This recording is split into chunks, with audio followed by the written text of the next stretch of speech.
It's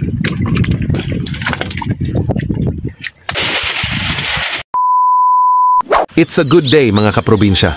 For today's video ay babalikan natin yung bobo sa Pacific Ocean. Tara na at samahan ninyo kami sa isa namang panibagong adventure.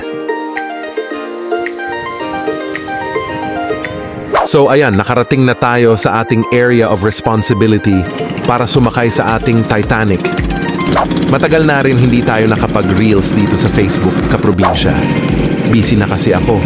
Hindi ko mabigyan ng oras ang pagbablog kasi may trabaho akong inuuna.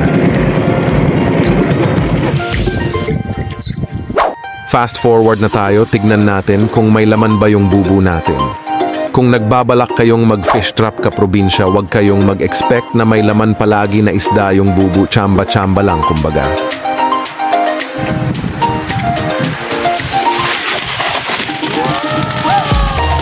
Salamat naman kasi nabiyayaan tayo ng dagat. May pang-ulam na tayo kaprobinsya.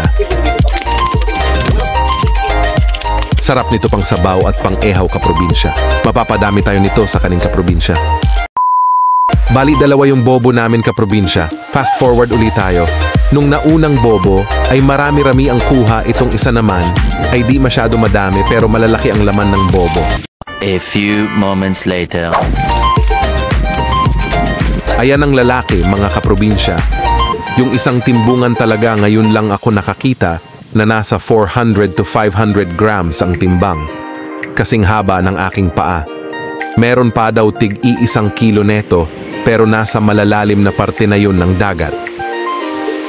Thank you talaga sa biyaya. Klase-klaseng isda yung natrap namin, iihawin natin mamaya itong banggisan na isda.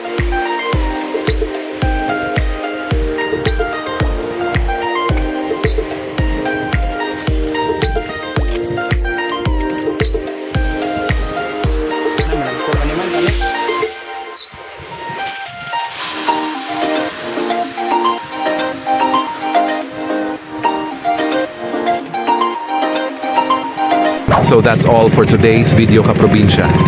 Kung gusto mo ang mga ganitong content, paki-follow and share na rin para mas dumami pa tayo at mas makagawa pa tayo ng mas madami pang videos. Hanggang sa muli kaprobinsya.